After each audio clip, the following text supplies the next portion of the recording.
On disait d'eux qu'ils étaient des machines, des automates de chair et de sang, programmés pour tuer sans la moindre émotion. À la fin du XVIIIe siècle, l'armée prussienne n'était pas simplement respectée, elle était crainte comme une punition divine. C'était l'héritage de Frédéric le Grand, une force disciplinée, invincible, une horlogerie de guerre parfaite devant laquelle l'Europe entière courbait l'échine. En face, la France, ou du moins ce qu'il en restait, un pays en plein chaos, déchiré par la Révolution, dont les officiers nobles avaient déserté et dont les soldats n'étaient au plus que des citoyens en guenilles, des cordonniers, des avocats, des paysans armés de piques et de vieux fusils, pataugeant dans la boue.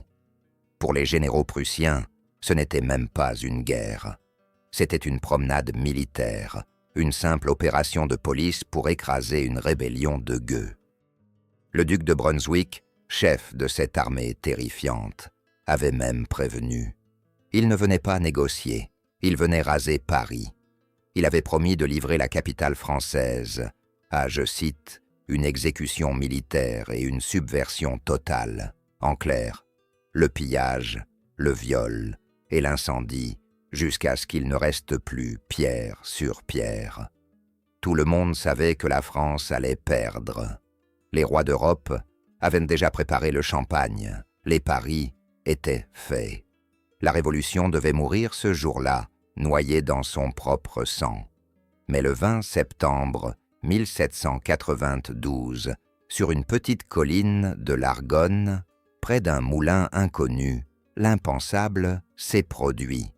L'histoire a déraillé. Ce jour-là, la machine de guerre la plus redoutée du monde ne s'est pas contentée de perdre une bataille. Elle a été brisée psychologiquement. Elle a reculé devant quelque chose qu'elle ne pouvait pas comprendre, quelque chose qui n'avait encore jamais existé sur un champ de bataille. Bienvenue sur l'héritage de fer. Oubliez tout ce qu'on vous a appris sur les batailles, rangées et les manœuvres polies. Aujourd'hui, nous plongeons au cœur de Valmy. Nous allons voir comment une armée de va-nu-pieds a défié la foudre, comment l'artillerie française a fait trembler le sol, et comment un simple cri, poussé par 50 000 poitrines, a suffi pour terrifier l'élite de l'Europe et donner naissance à une nouvelle ère de grandeur. Préparez-vous, car ce que vous allez entendre est l'histoire du jour où le monde a changé de base. Pour comprendre le miracle qui va se produire, il faut d'abord saisir l'ampleur du désastre qui s'annonçait. L'été 1792 n'est pas un été comme les autres.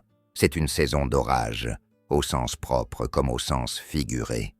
Le ciel est noir, chargé de pluie, et sur les routes de l'Est de la France, le sol tremble sous les bottes de l'envahisseur. Ce n'est pas une simple incursion frontalière, c'est une marée montante. Les troupes prussiennes, alliées aux Autrichiens et renforcées par des régiments d'émigrés français, ces nobles ayant fui la Révolution pour revenir la sabre au clair, avancent avec une lenteur inexorable. Imaginez cette armée. C'est un serpent d'acier long de plusieurs kilomètres. L'infanterie prussienne est un spectacle à elle seule. Les soldats, sanglés dans leurs uniformes bleus, marchent au pas cadencé, ce fameux pas de loi qui martèle le sol et les esprits. Leur discipline est absolue. On raconte que le soldat prussien craint plus la bastonnade de son caporal que la balle de l'ennemi. C'est une force déshumanisée, une mécanique de précision où l'individu n'existe pas. Seul compte le régiment, seul compte l'ordre. Frédéric le Grand avait forgé cet outil pour qu'il soit invulnérable, et depuis un demi-siècle, personne en Europe n'avait réussi à prouver le contraire. Face à cette menace, la France est au bord de l'apoplexie. À Paris, c'est la panique et la fureur. La monarchie vient tout juste de tomber, le 10 août, dans un bain de sang, aux Tuileries. Le roi Louis XVI est enfermée au temple. La République n'est pas encore officiellement proclamée, mais elle est déjà là, dans les esprits échauffés. On crie à la trahison à chaque coin de rue. On cherche des coupables. L'ennemi n'est pas seulement à la frontière. Il est perçu comme étant partout, caché dans l'ombre. C'est dans cette ambiance de fin du monde que Danton, le tribun, à la voix de tonnerre, hurle sa célèbre phrase pour galvaniser le peuple. De l'audace, encore de l'audace, toujours de l'audace. Mais l'audace ne suffit pas à arrêter des boulets de canon. Sur le terrain, la situation militaire est catastrophique. Les forteresses qui devaient protéger la route de Paris tombent les unes après les autres, comme des châteaux de cartes. Longwy se rend presque sans combattre, ce qui provoque une onde de choc à l'Assemblée nationale. Puis vient le tour de Verdun. Verdun, la place forte réputée imprenable, capitule après quelques jours de siège seulement. Le commandant de la place, Beaurepaire, préfère se suicider plutôt que de signer la honteuse reddition. Ou peut-être est-il assassiné. L'histoire garde ses secrets. Mais le résultat est là. La route de Paris est ouverte. Il n'y a plus de verrou. Les Prussiens ne se pressent même pas. Pourquoi courir? Ils sont persuadés que la résistance française va s'effondrer d'elle-même. Pour eux, l'armée française n'existe plus. C'est une foule, une cohue, et ils n'ont pas tout à fait tort. L'ancienne armée royale, jadis respectée, est en pleine mutation. La moitié de ses officiers, tous nobles, ont déserté pour rejoindre l'ennemi. La chaîne de commandement est brisée. Pour combler les trous, la France a levé des bataillons de volontaires nationaux. Regardez-les, ces volontaires de 92, ils n'ont rien de militaire. Ils arrivent en haut de leur village, de leurs ateliers parisiens, de leurs champs. Ils portent des habits civils, des bonnets phrygiens, des sabots parfois. Ils sont armés de vieux fusils de chasse, de piques, parfois de simples faux montés à l'envers. Ils ne savent pas marcher au pas, ils ne savent pas manœuvrer en ligne, ils ne connaissent pas le silence des rangs. Au contraire, ils parlent, ils débattent, ils élisent leurs propres officiers. Pour un général prussien, ce n'est pas une armée, c'est un club politique armé, une anarchie en marche. Le mépris des Allemands est total.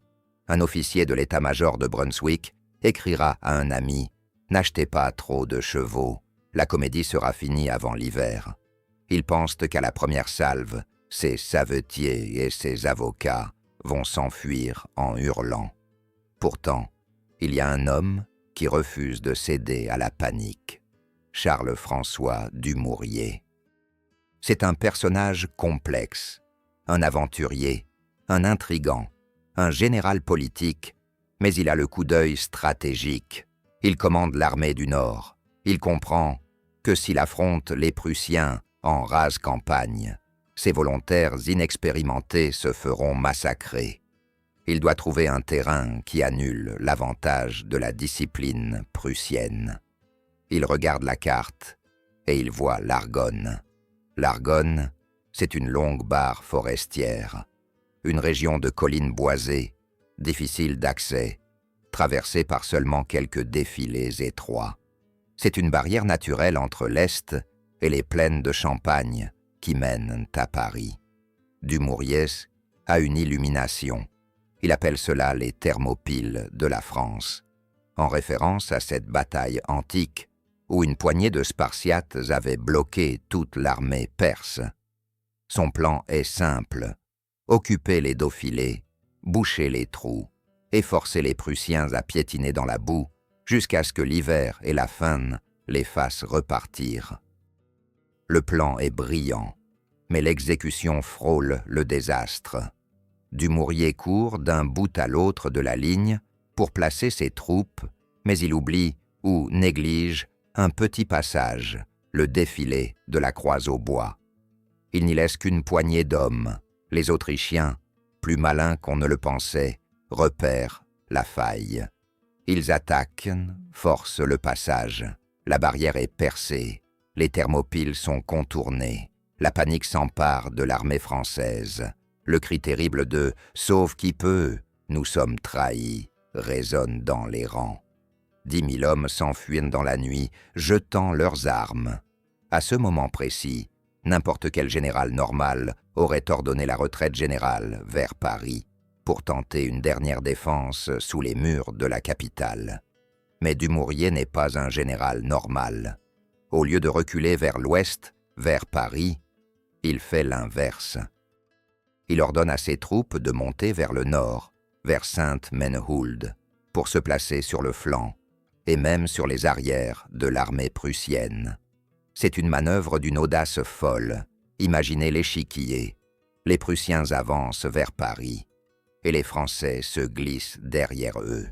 Les fronts sont renversés. Les Prussiens, qui marchent vers la France, ont désormais le dos tourné à la France. Les Français, eux, tournent le dos à Paris et font face à l'Allemagne. Si les Français perdent, ils sont coupés de toute retraite. Ils seront anéantis jusqu'au dernier. Ils n'ont plus le choix, vaincre ou mourir. Mais Dumouriez sait qu'il ne peut pas tenir seul. Il a besoin de renforts, et vite. Il envoie des messages désespérés à une autre armée française, celle du centre, commandée par François-Christophe Kellermann. Kellermann est l'opposé de Dumouriez. C'est un vieux soldat alsacien, un professionnel, un homme de devoir, bourru et courageux. Il commande des bataillons composés majoritairement de vétérans de l'ancienne armée royale. C'est là la clé du mystère français. L'armée qui va se battre est un mélange explosif. Les vieux moustachus de l'Ancien Régime, fidèles à la nation, mais méfiants envers la Révolution. Et les jeunes exaltés par la liberté, prêts à mourir, mais ne sachant pas se battre. C'est ce qu'on appellera l'amalgame. Les vieux apportent l'expérience, les jeunes apportent la fureur. Kellermann force la marche. Ces hommes sont épuisés, mais ils avancent. Le 19 septembre, les deux armées françaises font leur jonction. Au total, près de 50 000 hommes se massent sur un plateau vallonné, dominé par un vieux moulin à vent, près du village de Valmy. Et il y a un autre acteur dans cette tragédie qui s'installe. Un acteur qu'on oublie souvent, mais qui va jouer un rôle décisif, la météo. Depuis des semaines, il pleut sans discontinuer. Le ciel de Champagne déverse des trombes d'eau sur les armées. Les chemins sont transformés en bourbiers infâmes. La célèbre boue de Champagne, une glaise collante, lourde, qui aspire les bottes et les roues des chariots. Pour l'armée prussienne, cette boue est un cauchemar. Le ravitaillement n'arrive plus. Les hommes ont faim. Pire, ils sont malades. Une épidémie terrible de dysenterie frappe les rangs allemands. Les soldats du duc de Brunswick, si fiers dans leurs uniformes immaculés quelques semaines plus tôt, sont maintenant des ombres, pliés en deux par la douleur, souillés, marchant comme des spectres dans la brasse grise. Ils ont mangé des raisins verts dans les vignes champenoises, et leurs ventres les trahissent. C'est une armée affaiblie, rongée de l'intérieur, qui arrive en vue du moulin de Valmy. Mais attention, ne sous-estimez pas la bête blessée. Même malade, l'armée prussienne reste une force létale. Elle a avec elle son artillerie, moins nombreuse que celle des Français, mais servie par des experts. Et surtout, elle a sa réputation. Quand le brouillard commence à se lever au matin du 20 septembre, les Prussiens découvrent les Français, installés sur la hauteur. Brunswick observe à la lorgnette. Il voit cette masse confuse, ses uniformes dépareillés. Il se tourne vers ses officiers et, avec un calme olympien, il ordonne de se préparer au combat. Il pense qu'il suffit de montrer les dents pour que la meute s'enfuit. Il ne sait pas encore qu'il regarde en face, non pas une armée de soldats, mais la naissance d'une nation en armes. Le décor est plantée. Une arène de boue et de brume. D'un côté, 34 000 Prussiens, l'élite du vieux monde, persuadés de leur supériorité raciale et militaire. De l'autre, 50 000 Français, dos au mur, mélange improbable de professionnels et de civils, trempés jusqu'aux os, le ventre vide, mais le cœur battant d'une passion nouvelle. Au milieu, un moulin navant qui va devenir le pivot du monde. Le silence avant la tempête est lourd, presque palpable. Chacun retient son souffle. Les mèches des canons sont allumées. La conversation entre l'Ancien Régime et la Révolution va commencer. Et elle va se faire à coups de boulets de 12 livres. Et soudain, l'enfer se déchaîne. Ce n'est pas une escarmouche, c'est un cataclysme sonore qui déchire le ciel bas de l'Argonne. Les premières détonations claquent comme des coups de fouet géants, suivis immédiatement par le grondement sourd des impacts. La bataille de Valmy ne commence pas par une charge de cavalerie ou un choc de baïonnettes. Elle commence par un duel d'artillerie d'une violence inédite pour l'époque. C'est ici que l'histoire révèle l'une de ses plus grandes ironies. La France révolutionnaire, cette nation de gueux méprisée par les rois, possède en réalité un atout secret, un héritage précieux légué par l'Ancien Régime qu'elle vient de renverser. Cet atout a un nom, le système Gribeauval. Jean-Baptiste de Gribeauval, un ingénieur de génie, avait réformé l'artillerie royale quelques décennies plus tôt.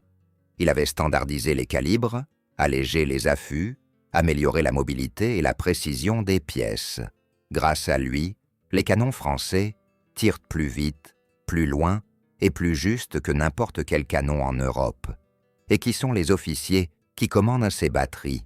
Ce ne sont pas des nobles hautains nommés par faveur de la cour, ce sont souvent des hommes de talent, des mathématiciens, des ingénieurs, issus de la petite bourgeoisie ou de la petite noblesse, des hommes comme un certain capitaine Bonaparte, bien qu'il ne soit pas présent ce jour-là.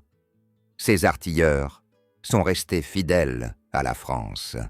Ils sont là, à Valmy, et ils savent se servir de leurs instruments de mort. Sur le plateau, autour du moulin, les batteries françaises crachent le feu sans interruption. Les artilleurs, torse nu malgré le froid, noirs de poudre, s'activent comme des démons autour de leurs pièces de 12 et de 8. Chargez, visez, feu. Les ordres fusent, couverts par le vacarme. En face, l'artillerie prussienne réplique. C'est un déluge de fer. On estime que plus de 20 000 boulets de canon seront échangés ce jour-là. Le sol tremble littéralement sous les pieds des soldats, transformant la boue en une soupe de terre et de sang. Au milieu de cet apocalypse, un incident terrible manque de tout faire basculer. Vers 14 heures, un obus prussien tombe pile sur un caisson de munitions français, juste derrière la ligne de front. L'explosion est gigantesque. Une colonne de feu et de fumée noire monte vers le ciel, projetant des débris et des corps démembrés à des centaines de mètres.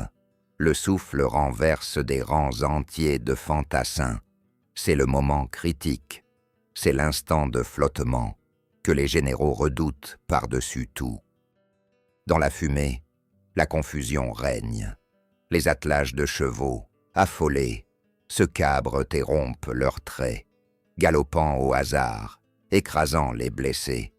Quelques jeunes volontaires, terrifiés par cette vision d'horreur, commencent à reculer, les yeux écarquillés.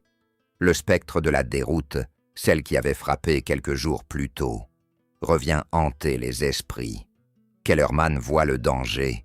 Il sait que si la panique s'installe maintenant, c'est fini. L'armée se disloquera et la France sera perdue. Alors, le vieux général a un réflexe incroyable. Il ne se cache pas. Il pique des éperons et lance son cheval au milieu de la fumée, vers l'endroit de l'explosion. Son cheval est tué sous lui par un autre boulet? Qu'importe. Il en enfourche un autre, Il parcourt la ligne de front au galop, son épée levée, hurlant pour rallier ses hommes, les traitant de tous les noms pour les forcer à rester, et ça marche. Voyant leur chef braver la mort avec une telle insolence, les soldats reprennent courage. Les rangs se resserrent, les trous sont comblés, la ligne tient.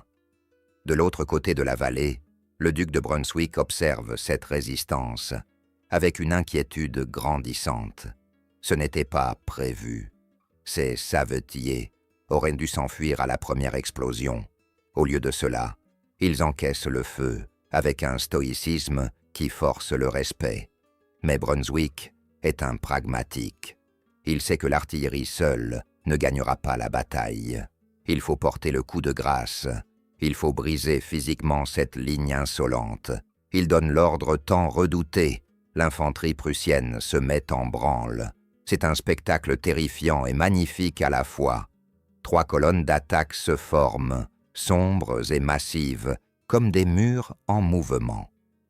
Les tambours battent le pas de charge, un rythme lent, lourd, hypnotique. Les baïonnettes brillent sous le ciel gris. Ils avancent avec cette précision mécanique qui a fait leur légende. Rien ne semble pouvoir les arrêter. Ils marchent droit sur le moulin, droit sur le cœur du dispositif français. Les Français voient la mort arriver. Ils voient ces visages fermés, ces moustaches rigides, ces lignes parfaites qui ne ondulotent même pas sous le terrain accidenté. La tension est insoutenable. Les jeunes volontaires serrent leurs fusils à s'en briser les phalanges. Vont-ils tenir? Peuvent-ils tenir face à l'élite du monde? C'est alors que Kellermann comprend qu'il ne peut pas attendre le choc passivement. S'il laisse les Prussiens arriver au contact, la discipline de fer de l'ennemi l'emportera sur l'enthousiasme désordonné des Français. Il doit briser l'élan prussien avant le corps à corps. Il doit faire quelque chose d'inattendu, de fou, de totalement français.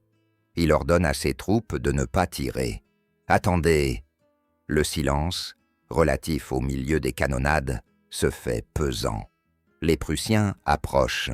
Ils ne sont plus qu'à quelques centaines de mètres. On peut distinguer les boutons de leurs guêtres. Kellermann s'avance alors devant ces lignes, seul, exposé au feu ennemi. Il plante son cheval face à ses troupes. Dos à l'ennemi, il retire son chapeau à plumet tricolore. Il le met au bout de son épée. Il le lève haut vers le ciel gris. Et il hurle, pas un ordre militaire, pas un « Anjou » ou un feu. Il hurle un cri politique, un cri d'amour, un cri de défi. Vive la nation! Ce cri déchire l'air. Il stupéfie tout le monde. D'habitude, les armées du roi criaient « Vive le roi !» Mais là, ce n'est pas un homme qu'ils acclament. C'est eux-mêmes. C'est leur terre, leur famille, leur liberté nouvelle. C'est une idée abstraite devenue soudainement charnelle et vivante. Comme une traînée de poudre, le cri se propage. Le bataillon le plus proche le reprend. Vive la nation! Puis, le suivant. Puis, toute l'aile droite. Puis, l'aile gauche. Et bientôt, c'est l'armée entière, 50 000 hommes, qui hurlent à plein poumon, couvrant même le bruit des canons. Vive la nation! Vive la France! Les soldats agitent leurs chapeaux, au bout de leurs baïonnettes. Les tambours français se mettant à battre frénétiquement le « ça ira », cet hymne révolutionnaire, joyeux et violent. C'est une transe collective, une électricité qui parcourt les rangs et transforme la peur en une fureur guerrière, indescriptible. En face, la machine prussienne se grippe, littéralement. Les soldats allemands s'arrêtent. Ils sont sidérés. Ils s'attendaient à voir des fuyards. Ils voient des fanatiques. Ils s'attendaient au silence de la peur. Ils entendent le rugissement d'un lion réveillé. Brunswick, à la jumelle, est blême. Il a fait la guerre toute sa vie, mais il n'a jamais vu ça. Il comprend, en une fraction de seconde, que la donne a changé. Il ne combat plus des sujets obéissants ou rebelles, il combat un peuple entier qui fait corps avec son armée. S'il avance, il ne traversera pas une ligne de soldats. Il devra hacher une masse humaine qui préférera mourir sur place plutôt que de reculer d'un pouce. Le doute s'insinue dans l'esprit du duc. Ses troupes sont malades, fatiguées. Le sol est boueux, impropre à la charge, et cette clameur terrifiante qui ne s'arrête pas. Vive la nation! C'est un mur psychologique plus solide que n'importe quelle forteresse de pierre. Brunswick regarde ses officiers. Il regarde le ciel qui s'assombrit encore. Il pèse le risque. Risquer l'élite de l'armée prussienne, le bijou de la couronne, contre ses forcenés dans un bourbier. Si l'attaque échoue, si ces précieux grenadiers se font massacrer par cette artillerie diabolique et cette infanterie enragée, c'est la réputation de la Prusse qui s'effondre. C'est la monarchie prussienne elle-même qui serait en danger. Alors, l'impensable se produit. Le duc de Brunswick, le généralissime de l'Europe, baisse sa lorgnette. Il secoue la tête et il prononce cette phrase, rapportée par l'histoire, qui sonne le glas de l'ancien régime. Hier, Schlagen vire Nice. Nous ne combattrons pas ici. Il donne l'ordre de la retraite. Les tambours prussiens changent de rythme. Les colonnes font demi-tour. Lentement, en bon ordre, toujours disciplinés, les Prussiens tournent le dos. Ils repartent. Ils ne sont pas vaincus tactiquement. Ils n'ont pas perdu des milliers d'hommes, mais ils ont perdu bien plus que ça. Ils ont perdu leur aura d'invincibilité. Ils ont reculé. La meilleure armée du monde a refusé le combat face aux gueux de la Révolution. Sur le plateau de Valmy, les Français n'en croient pas leurs yeux. L'ennemi s'en va. La silhouette menaçante s'éloigne dans la brume. Les cris redoublent, mais cette fois, ce sont des cris de victoire, de soulagement, de joie pure. Ils ont tenu. Ils ont regardé le monstre dans les yeux, et c'est le monstre qui a baissé le regard. Ce soir-là, le bivouac prussien est lugubre. La pluie continue de tomber, glaciale. Les soldats sont silencieux, humiliés. Ils savent que quelque chose s'est brisé. Au milieu d'eux se trouve un civil, un poète invité par le duc pour chanter la victoire annoncée. Johann Wolfgang von Goethe. Les officiers, désemparés, lui demandent ce qu'il pense de cette journée étrange. Goethe, assis près d'un feu mourant, regarde les flammes et prononce ces mots prophétiques qui traverseront les siècles. D'ici et d'aujourd'hui date une époque nouvelle de l'histoire du monde, et vous pourrez dire « j'y étais ». Il avait raison. Valmy n'était pas la fin de la guerre, loin de là. Ce n'était que le début d'une tempête qui allait ravager l'Europe pendant 23 ans. Mais c'était la fin d'un monde. Le monde où les guerres mettaient l'affaire des rois était mort. Le monde des guerres nationales, des guerres totales, venait de naître. Et il était né dans la boue de Champagne, au cri de « Vive la nation ». Mais l'histoire ne s'arrête pas à la retraite de Brunswick. Ce qui va suivre est tout aussi crucial, car une victoire, il faut savoir l'exploiter. Et la France, galvanisée par ce miracle, ne va pas se contenter de défendre ses frontières. Elle va se découvrir un appétit de conquête, une mission messianique. Valmy a été le bouclier. Maintenant, la Révolution veut une épée. Et cette épée, elle va la forger dans le feu des années qui suivent, transformant ses volontaires enthousiastes mais maladroits en la grande armée qui fera trembler les pyramides d'Égypte et les palais de Moscou. La nouvelle de la victoire arrive à Paris comme une bouffée d'oxygène pur. L'angoisse de l'invasion se dissipe instantanément. L'Assemblée nationale, qui vivait dans la terreur, retrouve son arrogance. Le lendemain même de la bataille, le 21 septembre, revigoré par le succès de ses armées, La Convention nationale prend une décision radicale. Elle décrète l'abolition de la royauté. La République française est proclamée. Elle est née, littéralement, sous les auspices du canon de Valmy. Sans cette victoire, pas de République. Sans Kellermann et ses artilleurs, la Révolution aurait fini au bout d'une corde prussienne. Cependant, il ne faut pas croire que tout est réglé. L'armée prussienne est partie, mais elle n'est pas détruite. Elle reste dangereuse, Dumouriez le sait. Il va devoir manœuvrer habilement pour accompagner la retraite des Allemands sans risquer un retour de flamme. Les semaines qui suivent sont une étrange danse de la mort. Les Prussiens reculent vers la frontière, laissant derrière eux une traînée de cadavres, non pas tués par les balles, mais par la dysenterie. La route de la retraite est un charnier à ciel ouvert. Les Français les suivent, harcelant leurs arrières, reprenant Verdun, puis Longwy.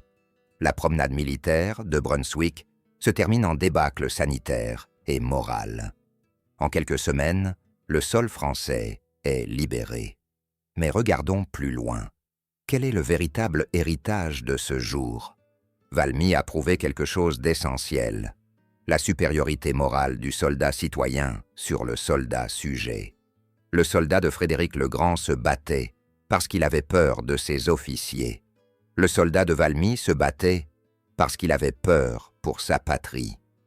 Cette différence de motivation a compensé toutes les lacunes techniques. C'est une leçon que les stratèges du monde entier étudieront par la suite. Napoléon lui-même, qui n'était alors qu'un obscur capitaine, retiendra cette leçon. On ne mène pas des hommes à la mort avec de l'argent ou de la discipline seule. On les mène avec des rêves, avec de la gloire, avec l'amour de la nation. Valmy a aussi consacré le règne de l'artillerie. C'est la première bataille moderne gagnée presque exclusivement par le canon. Cela préfigure les guerres industrielles de l'avenir. La France a montré qu'elle était une puissance technologique capable de produire et d'utiliser les meilleures armes de son temps. Et enfin, Valmy a créé un mythe, le mythe de la nation invincible lorsqu'elle est unie. Ce mythe a nourri l'imaginaire français pendant des siècles. Il a été invoqué en 1914 lors de la bataille de la Marne, lorsque les taxis parisiens emmenaient les soldats au front. Il a été invoqué par la résistance, l'idée que la France, même au bord du gouffre, même trahie, même désorganisée, possède en elle un ressort secret, une capacité de sursaut capable de stupéfier le monde. Valmy, c'est la preuve historique de cette résilience française. Alors, quand vous regarderez une carte de France, cherchez ce petit village de la Marne, cherchez ce moulin. Ce n'est pas juste un monument touristique. C'est l'endroit précis où l'Europe des rois est venue mourir et où l'Europe des nations est née dans le tonnerre et la fureur. C'est là que des hommes ordinaires ont accompli l'extraordinaire, simplement parce qu'ils ont refusé de baisser la tête. Ils n'étaient pas des dieux. Ils avaient un froid, ils avaient un peur, ils avaient un faim. Mais ce jour-là, le 20 septembre 1792, ils ont été des géants, et leur ombre s'étend encore sur nous aujourd'hui. Quelle histoire, n'est-ce pas? Une histoire de courage brut, de bluff stratégique et de destinée. Mais l'histoire de France regorge de ces moments où tout bascule sur un fil de rasoir. Des moments où une poignée d'hommes change le cours des siècles. Valmy n'est qu'un chapitre de cette immense épopée. Si cette plongée dans la fureur de 1792 vous a plu, si vous avez ressenti cette fierté vibrer à l'évocation de ce cri « Vive la nation », alors vous êtes au bon endroit. L'héritage de fer est là pour ça. Pour dépoussiérer ces légendes, pour briser les mythes de nos ennemis et pour rappeler au monde ce que signifie la grandeur française. Dites-moi dans les commentaires, Quelle autre bataille, impossible, voudriez-vous voir, décortiquée ici? Quel autre moment où la France a défié toute logique pour l'emporter? Austerlitz? La Marne? Bir Hakeim? J'attends vos propositions. Et surtout, n'oubliez pas, l'histoire n'est pas écrite par ceux qui la subissent, mais par ceux qui la font. Alors, abonnez-vous, activez la cloche et rejoignez les rangs. À la prochaine, pour une nouvelle page de gloire et d'acier. Mais ce repli prussien, aussi miraculeux qu'il paraisse, cache une réalité bien plus complexe et fascinante que la simple peur du canon. Si l'on gratte le vernis de la légende dorée pour observer les rouages de l'histoire, on découvre que Valmy n'est pas seulement une victoire militaire, c'est un chef-d'œuvre d'intrigue politique et de cynisme géopolitique. Pourquoi Brunswick, ce général expérimenté à la tête de la plus belle armée d'Europe, a-t-il réellement décidé de faire demi-tour alors qu'il n'avait perdu que quelques centaines d'hommes? Pourquoi n'a-t-il pas tenté une seconde attaque le lendemain ou contourné la position? C'est ici que l'histoire officielle laisse place aux murmures des coulisses. Car dans les jours qui suivent la canonnade, une étrange trêve s'installe. Les canons se taisent et ce sont les émissaires qui entrent en scène. Dumouriez, toujours aussi rusé, ne veut pas écraser les Prussiens, il veut les faire partir. Il sait que si l'armée française, encore fragile, doit se lancer dans une poursuite acharnée, elle risque de se briser. Il préfère construire un pont d'or à l'ennemi pour qu'il quitte le territoire. Des négociations secrètes s'engagent dans la boue du camp de la Lune, où l'état-major prussien a établi ses quartiers. Certains historiens ont avancé une théorie audacieuse, celle de l'or. Quelques jours avant la bataille, un vol spectaculaire avait eu lieu à Paris. Le pillage du garde-meuble de la couronne. Les bijoux de la reine, des diamants inestimables, avaient disparu. Danton, ministre de la Justice et figure de l'ombre, a-t-il utilisé ce trésor pour acheter la retraite du duc de Brunswick? La question reste ouverte. Une énigme non résolue qui ajoute une dimension presque policière à l'épopée. On imagine les chariots discrets traversant les lignes dans la nuit, chargés de promesses et de richesses, pour convaincre le généralissime ennemi que la guerre contre la France ne valait pas la ruine de sa réputation. Cependant, la raison la plus probable est encore plus cynique et concerne l'équilibre des puissances à l'autre bout du continent. Pendant que la Prusse s'embourbait dans les collines de l'Argonne pour sauver la tête de Louis XVI, son allié théorique, la grande Catherine de Russie, jouait sa propre partie. L'impératrice de Russie profitait de l'absence des troupes prussiennes pour envahir la Pologne. C'était un coup de poignard dans le dos. Le roi de Prusse, Guillaume II, présent à Valmy, aux côtés de Brunswick, a vite fait ses calculs.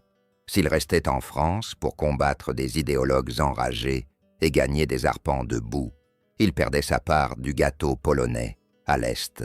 Entrecraser la Révolution française pour la gloire des principes monarchiques et annexer des territoires concrets, en Pologne, pour la grandeur de la Prusse, le choix du roi fut vite fait. La croisade contre la France ne valait pas de perdre l'hégémonie à l'Est. Valmy a donc été gagné autant par les canons de Gribeauval que par les appétits territoriaux de la Russie. La France était sauvée par les dissensions de ses ennemis. Dès lors, la retraite prussienne se transforme en un véritable calvaire, une descente aux enfers digne des peintures les plus sombres de Goya. Ce n'est plus une armée qui recule, c'est une procession funèbre. La pluie ne cesse de tomber, transformant les routes en rivières de fange. La dysenterie, ce fléau invisible, ravage les rangs, bien plus efficacement que la mitraille. Les soldats prussiens, ces géants blonds qui avaient fait trembler l'Europe, tombent par milliers sur le bord des chemins, vidés de leurs forces abandonnés dans la boue champenoise, les paysans locaux, armés de fourches, harcèlent les traînards. C'est l'humiliation totale. On raconte que les Français, qui suivaient cette armée en déroute à distance respectueuse, trouvaient les bivouacs ennemis non pas grâce au feu de Caen, mais à l'odeur pestilentielle des cadavres et de la maladie. La grande machine de guerre de Frédéric le Grand pourrissait sur pied. Pendant ce temps, à Paris, l'effet de Valmy est explosif. C'est une détonation psychologique qui balaye des siècles de tradition. Jusqu'alors, la légitimité du pouvoir venait de Dieu et du roi. Mais Valmy a prouvé que la nation pouvait se sauver elle-même. Cette révélation enivre les députés de la Convention. L'abolition de la royauté, proclamée le lendemain de la bataille, n'est que la première étape. Ivre de cette victoire inespérée, la Révolution se radicalise. Si l'armée des rois a fui devant,